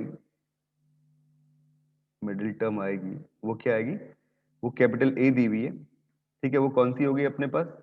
2n plus 2 that divided by 2th term, है ना? क्योंकि इवन थी पावर, इवन का मतलब सिंगल मिडिल टर्म। क्योंकि जो हमारा बाइनोमियल एक्सपेंशन होता है उसमें कितनी टर्म्स होती है? n प्लस 1 टर्म्स होती हैं। तो अगर इसकी पावर 2n है तो कितनी टर्म्स होंगी? 2n प्लस 1 टर्म्स होंगी। तो 2n plus 1 odd number of terms होगी, उनमें मिडिल टर्म कितनी मिलेगी? सिर्फ एक मिलेगी। तो क्या होगी? 2n plus 2 divided by 2th term, मतलब क्या आ गया बेटा? n plus 1th term, right? तो अपने को ये टर्म मिल रही है कैपिटल ए का value, n plus 1th term. अब बात आई किसकी? 1 plus x to the power 2n minus 1। तो इसके अंदर अगर अपन देखें मिडिल टर्म क्या होगी? This is b and that is equal to, 2 term होंगी ना, एक तो लिख ली कौन सी? 2n, कितना करे बेटा इसे? 2n minus 1 plus 1th and that divided by 2th term. एक तो ये मिल गई, राइट? और c लिख लेते हैं, कौन सी वाली? ये लिख ली मैंने 2n minus 1 plus 2 plus 3 sorry, and that divided by 2th term, right? तो इससे कितना मुझे मिल गया? ये मिल गया nth टर्म, और इससे क्या मुझे मिल गया? ये मिल गया n प्लस 1th टर्म। तो अब जरा a की वैल्यू निकालो, कैपिटल A। यही उसने पूछा है क्या क्या वैल्यूज आएंगी, और किसकी बात कर रहा है? कोएफिशिएंट की बात कर रहा है, ठीक है ना? तो इनके कोएफिशिएंट निकालने हैं मुझे। कैपिटल A क्या मिलेगा बेटा? ये मिलेगा 2n cn। कैपिटल B क्या मिलेगा? ये मिलेगा 2n माइनस 1 पावर, ये पावर भी ध्यान रखना, ठीक है ना? 2n minus 1 cn minus 1। Capital C क्या मिलेगा? वो मिलेगा 2n minus 1 c nth term, ठीक है? ऐसे लिख लिया। अब तुम्हें कुछ पढ़ाया हुआ है ये फॉर्मेट, याद अगर हो तो। b प्लस सी, ये क्या आया 2n minus one C n minus one plus 2n minus one C n, इन दोनों का सम अगर अपन करते हैं तो कितना वैल्यू हो जाएगा 2n c n, and that value is equal to capital a. तो b plus c is equal to a, second option correct हो गया। आई बात सबको समझ में? हाँ जी बच्चों बताओ। ये फॉर्मूला तो याद है ना सबको? कौन सा? NCr, this plus nCr minus one, this is equal to कितना होता था? N plus one c r. अरे भाई बताना हाँ या ना, समझ में आया? Yes, sir. Very good. तो this is the question of middle term. अब अगली कहानी आती है फॉर द मल्टीनोमियल थ्योरम। ये बहुत इंटरेस्टिंग काम है मल्टीनोमियल थ्योरम वाला। मल्टीनोमियल मतलब जब मल्टी टर्म्स हो, उनका एडिशन हो रहा हो और उसकी पावर n निकाल रहे हैं, ठीक है, तो उसे मल्टीनोमियल थ्योरम बोलते हैं। समझते हैं पहले उसे, किस टाइप की एक्सप्रेशन, किस टाइप का एक्सप्रेशन अपने पास बनता है। देखो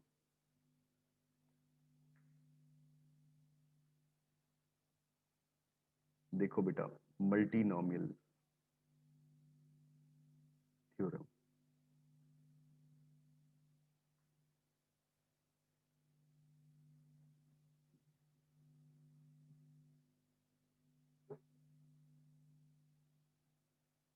if we have these two terms, अगर मैं बेसिकली बाइनोमियल थ्योरम के एक्सपेंशन को रिप्रेजेंट तुम्हें करवाऊं, तो तुम्हें ये पता है बेटा कि जो इसके लिए जनरल टर्म आती है वो टी आर प्लस वन, वो क्या आती है? N c r this into a to the power n minus r this into b to the power r, है ना? तो इसको अगर मैं ओपन करूं तो क्या आ रहा है? N factorial and that divided by r factorial into n minus r factorial, right बेटा? और यहां कितना मिला? A to the power n minus r into b to the power r. मैंने एज्यूम कर लिया let n minus r is equal to s, कुछ ना कुछ वैल्यू मिल रही, मैंने सपोज एस मान लिया ऐसे। तो अगर अपन इसे एस मान लेते हैं तो यहां से कितना मिलेगा? This is n factorial upon r factorial into s factorial this into a to the power s into b to the power r, ऐसा ही कुछ मिलेगा ना? A to the power s into b to the power r, गौर से देखो। और तुम्हें एक चीज दिख रही होगी that r plus s this is equal to n, है ना? क्योंकि इन दोनों की पावर्स का सम कितना आ रहा है? एन आ रहा है, तो मतलब इस प्रॉपर्टी को सेटिस्फाई करता है। तो बाय सिमेट्री मैंने एक बात बोल दी कि अगर मेरे पास तीन टर्म्स होती, क्या क्या? ए प्लस बी प्लस सी इसकी पावर एन, तो कैसे लिखता बेटा जनरल टर्म? थोड़ा सोचो। हाँ जी बच्चों बोलना, what will be the general term? T R plus one. अब टी आर प्लस वन तो लिखना गलत रहेगा ना, कुछ लिखें इसमें और ऐसा लिख लेते हैं जनरल टर्म, फिर मैं उसको सम की फॉर्म या डायरेक्टली सम की फॉर्म में लिख लो, ऐसे लिख लो सिग्मा। सिग्मा के अंदर कैसे लिख रहा हूं? मैंने इसको ऐसे लिख लिया n factorial upon p factorial q factorial r factorial this into a to the power p b to the power q c to the power r, where this p plus q plus r that value is equal to n। बच्चों मेरी बात समझ में आई जो मैंने यहाँ लिखा इस एक्सपेंशन में? Yes, sir. ठीक है, वेरी गुड। अरे भाई और लोग बताना बेटा, समझ में आ रही है बात ये वाली जो स्टेटमेंट लिख दिया यहाँ पे? हाँ जी बच्चों बोलो, अरे यार कुछ बताओगे मुझे? Yes sir. Very good. Yes, sir. ठीक है, तो p plus q plus r equal to n इस फॉर्मेट में आ रहे थे, सिग्मा को ऐसे ही लिख लो यार, ज्यादा अच्छा रहेगा। p plus q plus r इस तरीके से सम करेंगे कि इन तीनों का सम कितना आए? n आए। तो अगर अपन ना क्या कर दें कि ऐसे लिख ले a1 plus a2 plus a3 and so on, this is ap, या ले लो बेटा ak, इसकी पावर n लिख लिया, then what will be the value? तो अपन इसे ऐसे लिख सकते हैं, देखो this is sigma n factorial upon p1 factorial p2 factorial and so on pk factorial, and that is a1 की power p1 a2 to the power p2 a3 to the power p3, ठीक है, and a4 to the power p4 and so on, this is ak to the power pk। And सारी powers का sum जो मुझे मिल रहा है p1 plus p2 plus p3 and so on p के this is equal to n, ये आ रहा है बेटा। इन सारी पावर्स का सम कितना आ रहा है? n आ रहा है, right? This is sigma relationship. कोई डाउट? आई बात सबको समझ में? ठीक है।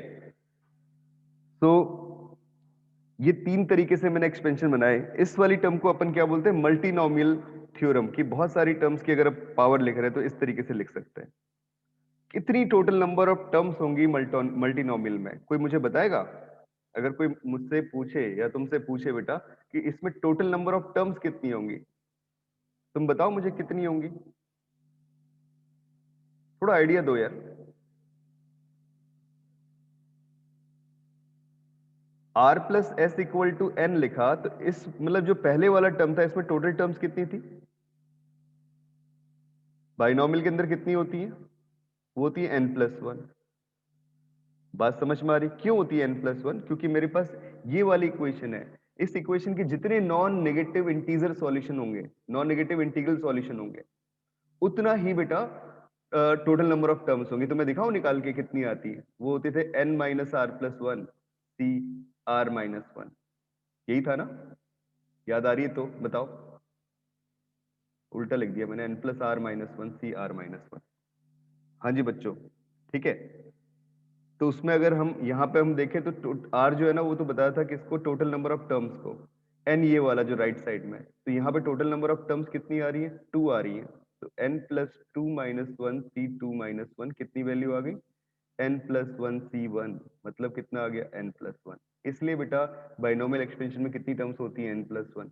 वो हम निकाल के भी देख चुके हैं और यहाँ से भी इस फॉर्मूले से भी जस्टिफाई कर पा रहे हैं। समझ में आई बात? हाँ जी बच्चों बताओ, ठीक है? अरे भाई कुछ हाँ या ना बोलो। Yes, sir. ठीक है। So again if we have p plus q plus r equal to n, then what are the total number of integral solution, non negative integral solution? तो क्या बोलोगे? n plus three this minus one c three minus one, मतलब बेटा कितने हो गए? ये हो गया n plus two c two. Similarly इसकी बात करो तो कितने सॉल्यूशंस होंगे, मतलब कितनी टर्म्स होंगी? तो total number of terms in this expansion, total number of terms in this expansion. Multinomial की टर्म्स में। हाँ जी बेटा सर बोलो। ये मल्टीनोमियल की टर्म होगी ना? किसका टर्म नहीं लिया? कुछ क्लियर नहीं सर हुआ। ये मल्टीनोमियल टर्म है ना, p plus q plus r जो निकाला है n plus three minus one. हाँ बेटा, इस मल्टीनोमियल में कितनी नंबर ऑफ टर्म्स होंगी वो है बेटा। पहले वाले में कितनी टर्म्स थी? n प्लस वन, वो भी मैं यहीं से निकाल रहा हूँ। समझ रहे हो ना भाई? तुम्हारे पास जो ये s और r पावर है, इनकी वैल्यू 0 से लेके n तक जा सकती है, कुछ भी जा सकती है कि नहीं जा सकती बेटा? क्योंकि पावर मैक्सिमम कितनी है? n है। तो 0 से लेके n तक जा सकती है, तो इसका मतलब r और s का सम n चाहिए। कैसे सम n चाहिए? कि इन दोनों की वैल्यू 0 से n जा रही है। मतलब मुझे निकालना क्या? Total number of non negative integral solution निकालना है। किस इक्वेशन के? r plus s equal to n के। तो जितने उसके नॉन नेगेटिव इंटीग्रल सॉल्यूशन होंगे उतनी टोटल नंबर ऑफ टर्म्स होंगी। बात समझ में आई अभी? ठीक है।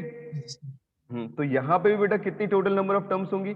P1 plus P2 and so on Pk this is equal to n। ये टोटल सम है मेरे पास, जितने इसके सॉल्यूशंस होंगे क्या बोलूंगा? n plus k this minus one c k minus one. बस ये ध्यान रखना है कि these are the total number of terms. समझ में आई बात? ठीक है। जैसे मैं एग्जाम्पल दूं ना तुम्हें, तो एक एग्जाम्पल ये दिया हुआ है, ये क्वेश्चन लिया हुआ है, that is of JEE Mains 2016 based on the same concept.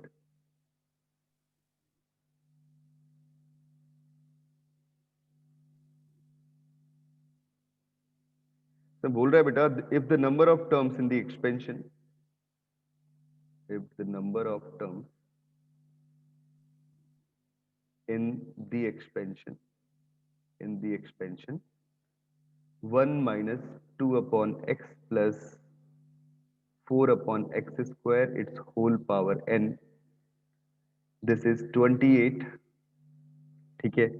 Then the sum of the coefficients of all terms, then the sum of coefficients of all terms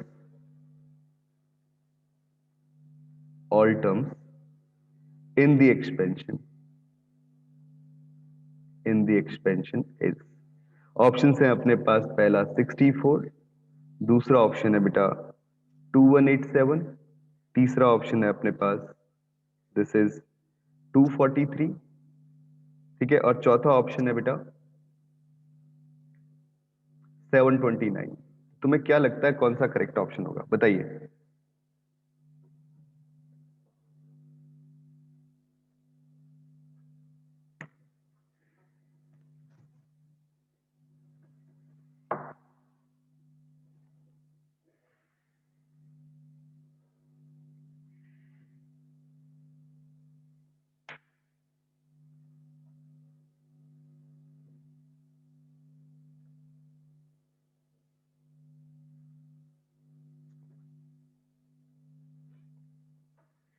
हाँ जी बच्चों बोलो।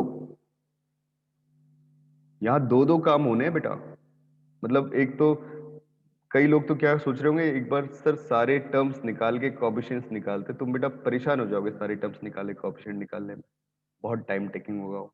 पहले तो ये n परेशान कर रहा है जो कि अननोन है, उसे हटाते हैं, उसकी वैल्यू निकालते हैं। What is the total number of terms, वो दिए 28। वैसे जो हमारा फॉर्मूला है उसके हिसाब से कितनी होंगी, वो हो गई n plus 3 minus 1 c3 minus 1, मतलब क्या मिल गया n plus 2 c2 this is equal to 28, and this implies n plus 2 factorial upon n factorial into 2 factorial this is equal to 28, ठीक है, and this implies n plus 2 into n plus 1 this into n factorial, और upon में था n factorial, ये 2 को मैं उधर लेके चला गया, कितना हो गया 56, n factorial से n factorial कैंसिल आउट हो गया, और मुझे क्या मिल गया n plus 2 into n plus 1, और बेटा इसे अपन इजीली लिख सकते हैं, देखो 8 into 7 कॉन्सिक्यूटिव नंबर ही तो है इधर भी, यहाँ भी कॉन्सिक्यूटिव नंबर, तो तुम्हें पता चल गया ना n का वैल्यू कितना मिल गया डायरेक्टली बिना ज्यादा कैलकुलेट किए हुए, 6, राइट। तो n इक्वल टू 6 आ चुका है, मतलब मुझे ना sum of coefficients of all term निकालना है, तो सम ऑफ, देखो कितना शॉर्टली मैं काम करता हूं, हाँ, sum of coefficients of all terms in 1 minus 2 upon x plus 4 upon x square, this in its whole power n, this is equal to 28, right? Sorry ये निकालना कितना होगा, n का वैल्यू तो निकाल चुके 6, तो बेटा मैंने क्या किया, सारे कोएफिशिएंट का सम निकालने के लिए क्या कर दिया, लेट x इक्वल टू 1। कोई समझ में आया सबको क्यों रखा है x इक्वल टू 1? बेटा x तो हटाना है ना, कोएफिशिएंट तो रखना है, तो कोएफिशिएंट लेते हुए चलो, तो x की वैल्यू 1 रख दो सब जगह, क्या हो जाएगा आपके पास, ये बन जाएगा 1 minus 2 and this plus 4 and it's power 6, that means कितना वैल्यू आ गया 3 to the power 6, right, and that is equal to कितना हो जाएगा भाई 3 टू द पावर 6, अरे भाई बोलो 729 ना, तो कौन सा ऑप्शन हो गया, चौथा ऑप्शन करेक्ट हो गया। बेटा ये बात सबको समझ में आई, जो लास्ट वाला कंसेप्ट किया कि sum of coefficient of all terms निकालने के लिए x को 1 ले लिया, हाँ जी बच्चों बताना, Yes. ठीक है। अगर मैं देखो 1 plus x to the power n का भी एक्सपेंशन करता हूं, मैं चाहता हूं उसके सारे कोएफिशिएंट्स का सम निकालना, तो मैं सीधे सीधे x को 1 रख दूं ना, तो काम तो चल ही जाएगा, समझ रहे हो मेरी बात को, डायरेक्टली मुझे वो वैल्यू मिल जाएगी, तो कुछ करना ही नहीं है बेटा। अब थोड़ा और समझते हैं, जैसे क्वेश्चन कुछ कुछ इस वैरायटी के भी आ सकते हैं। अगला क्वेश्चन लिखते हैं, जैसा ये है,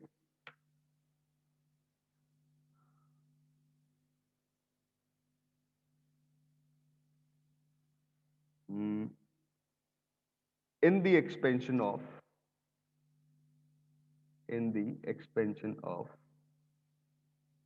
2x plus y plus 3z its whole power 10, the coefficient of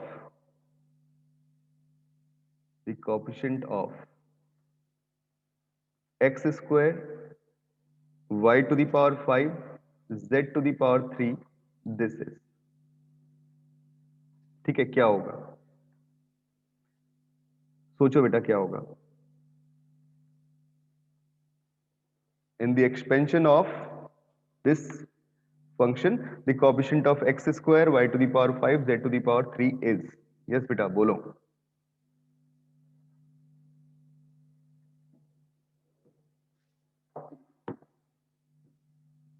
तुम्हें जो जो टर्म्स दिए बस उसका कोएफिशिएंट सही से सोचते हुए चलो।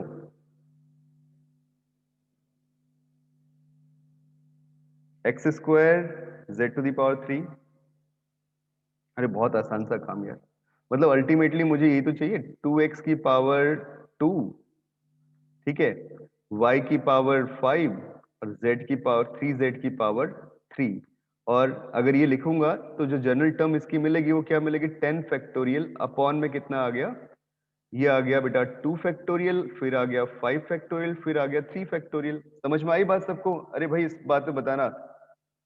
हाँ जी बच्चों बोलो, बात क्लियर है इधर तक? ठीक है, गुड। तो 10 फैक्टोरियल यहां से आया, the coefficient of this term,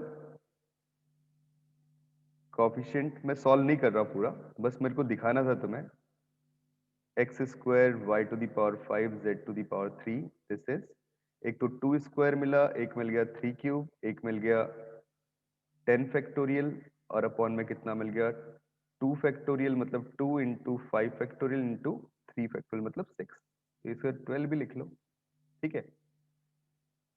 ऐसे फॉर्म बन गई। अब जो भी टर्म आती है इसको सिंप्लीफाई करने के बाद दिस इज अवर आंसर, ठीक है। बस पैटर्न समझ में आना चाहिए था।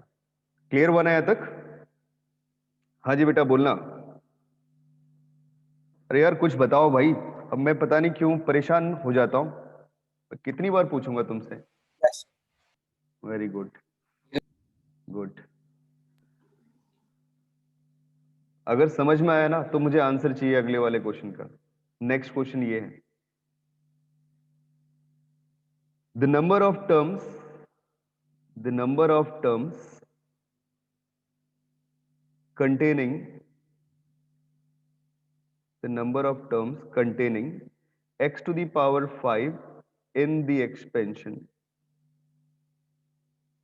in the expansion of, the number of terms containing x to the power 5 in the expansion of 2 minus x plus 3x square its whole power 6। इस एक्सपेंशन में x टू दी पावर 5 को contain करने वाली कितनी total number of term होंगे बेटा, सोचना जरा, बताइए। हाँ जी बच्चों बोलो।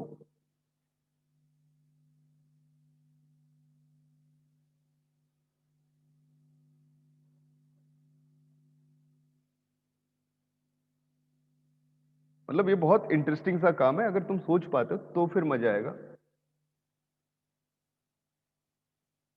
सबसे पहला तो दिमाग में शायद ये आइडिया आ रहा होगा कि चलो इसकी जनरल टर्म लिखते हैं। जनरल टर्म मिलती क्या है? जनरल टर्म जो लिखोगे,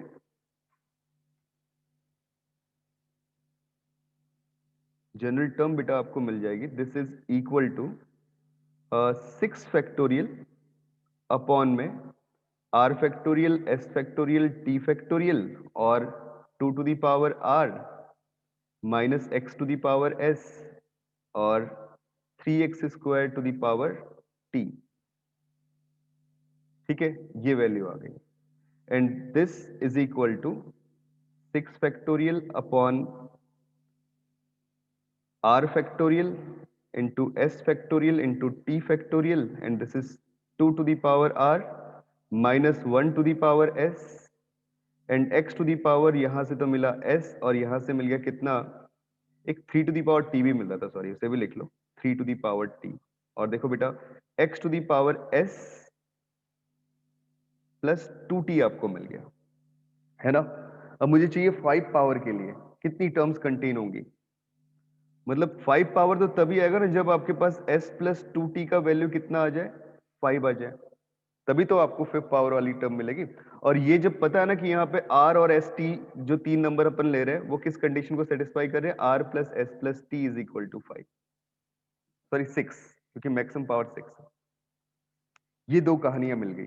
अब s plus 2t is equal to 5 रखने के लिए s और t के क्या क्या कॉम्बिनेशन बन सकते हैं ये जरा सोचो और मुझे बताओ। हाँ जी बच्चों बोलो, s और t के क्या क्या कॉम्बिनेशन बन सकते हैं, मैंने रखा अगर सपोज t इक्वल टू 0, तो भाई s का वैल्यू कितना आ गया, बोलो 5 आ गया, और s 5 आ गया तो r कितना आएगा, वो 1 आएगा, क्योंकि r plus s plus t कितना है, 6 है। एक केस तो ये मुझे मिल गया फर्स्ट, ठीक है। अब मैं आया दूसरे केस में, अगर मैं रखता हूं t इक्वल टू 1, तो s का वैल्यू कितना आ जाएगा,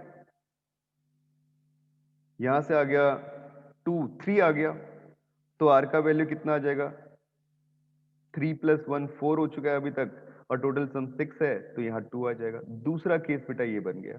और तीसरा केस जब मैं t इक्वल टू 2 रखता हूं, तो ये हो जाएगा s का वैल्यू 1, और तो r का वैल्यू कितना मेरे पास आ गया, ये आ गया 3। ये थर्ड केस बन गया। इसके अलावा कोई और पॉसिबिलिटी नहीं। अगर मैं t का वैल्यू 3 रखता हूं ना, तो 2 इंटू 3 6 हो जाएगा बेटा, लेकिन मुझे s प्लस 2t का सम तो 5 चाहिए, तो और तो कोई पॉसिबिलिटी बनी नहीं। तो कितनी टर्म्स ऐसी होंगी जिसमें मतलब जिसमें जो x टू दी पावर 5 को कंटेन करती हो एक्सपेंशन में, आप बोलोगे 3 टर्म होंगी, ठीक है ना। सो दिस इंप्लाइज 3 टर्म्स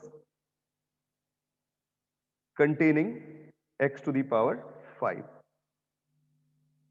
हाँ जी बच्चों, समझ में आया, बताना बेटा। Very good.